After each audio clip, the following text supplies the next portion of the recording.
I want to go back to something I was talking about a few weeks ago, well, it seems like weeks ago, which is about something that David Hubel wrote in Mind, Brain, Vision about the brain. He said something to the effect that one day we'll understand the brain the same way we understand a printing press. And I had a problem with that because a printing press is a medium-sized object, just like we're medium-sized objects. And we can sort of understand a printing press, at least an old-fashioned one, intuitively. It broadly speaking follows the laws of Newtonian motion, the same way that we do, the same way that we've always done, the same way that we have been evolutionarily designed to understand on an intuitive level. The brain is not a Newtonian machine. There's nothing about the evolution of our understanding, I suspect, which would allow us to naturally intuit the way the brain works, any more than it's natural for us to understand intuitively how quantum mechanics works or how certain aspects of relativity theory work, for example. As Dawkins said, we're medium-sized objects moving at medium speed.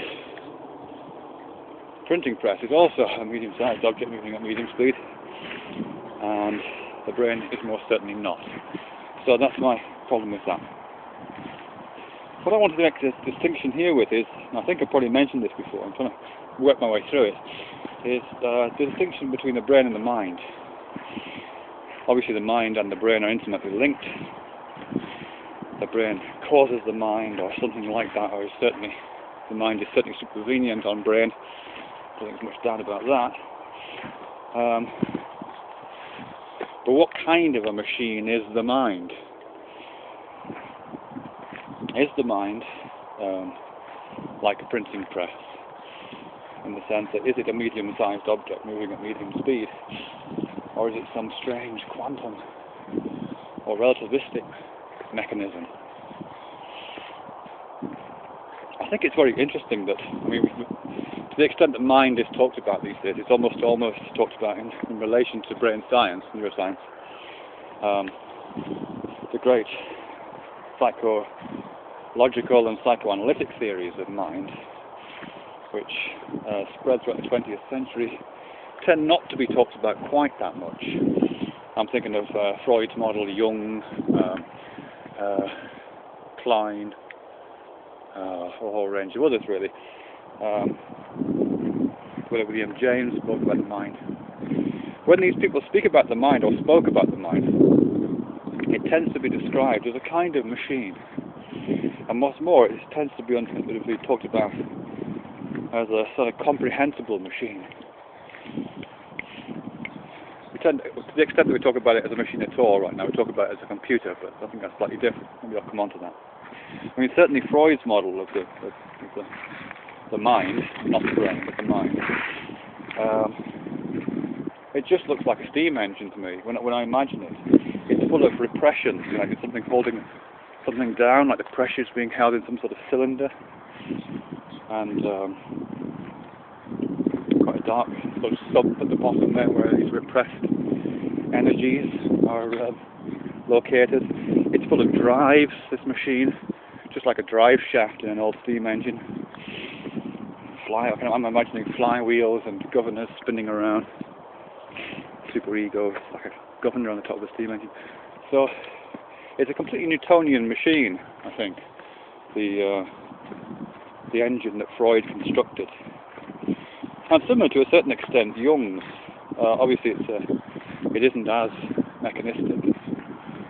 It's much more drawing on non-Western philosophical models, I guess. To the extent that there are drawings of his models that look like mandalas or something like that, which I think was very influential on him actually. But nevertheless, it is visualizable in a sense. It doesn't rely on non-intuitive means of understanding. In fact, it really relies on intuition. It's just not voiced in a way which is visualizable. It tends not to be voiced in a way which is immediately appropriated by vision. And you see that, I think, in certainly in ethology, psychodynamic models of animal processes. I'm thinking of there's a chap who wrote to do with aggression. in animals. It'll come back to me. It's German anyway. And his psychodynamic model of aggression, specifically in animals, but also in humans, I guess, was quite overtly based on the steam engine. There are sort of almost comedy drawings of his, well, not comedy, but they look a little bit comic in retrospect, of his model. You can find the model over Wikipedia. So this idea, this way we can visualize the mind as a kind of Newtonian machine, or a machine more accurately driven by a kind of folk physics or a kind of naive physics, I think is very relevant. And even when there's no overt model elicited, like in the writings of William James, for example, who doesn't construct a sort of steam engine or something of the mind, even in his writing, he's evoking images which are definitely embodied and easily embodiable in the sense that they are on a scale that we understand and follow physics that we understand intuitively. He talks about streams of consciousness, and we all know what a stream is. We can feel what a stream is. It's deeply embedded in our understanding. And when he talks, other places he talks about consciousness, he talks about it like a bird in flight, like with perchings and swoopings, as if the mind is like a forest and there's a bird flitting through it, lighting on different branches. It's not machinic, but it's undoubtedly Newtonian. Birds and forests are human scale objects, and they follow the laws of Newtonian science, and broadly speaking, naive or folk science. So you do find it in William James also. You also find occasional, I'm trying to think of some sources here, but I can't get the sources, I'll have to look those up. You also find lots of references to early technologies like telephone exchanges, which I think are right on the borders of being comprehensible. We don't really understand the flow of electricity through electronic circuits other than through imagining it as a kind of liquid. But nevertheless, the idea of the mind as a kind of switchboard or an electronic circuit, again, you find reference to in 20th century psychological writings.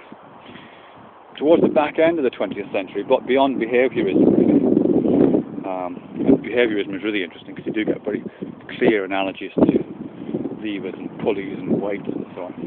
What they call it weighting, I think, the reinforcement strategies. Beyond behaviorism, you don't get an awful lot of that. You don't get an awful lot of models. I'm trying to think of any, really. You get things like Maslow, which is a sort of humanist model of a pyramid. But there we're really getting into graphs and quite clearly analogies rather than something we can invest any sort of reality to.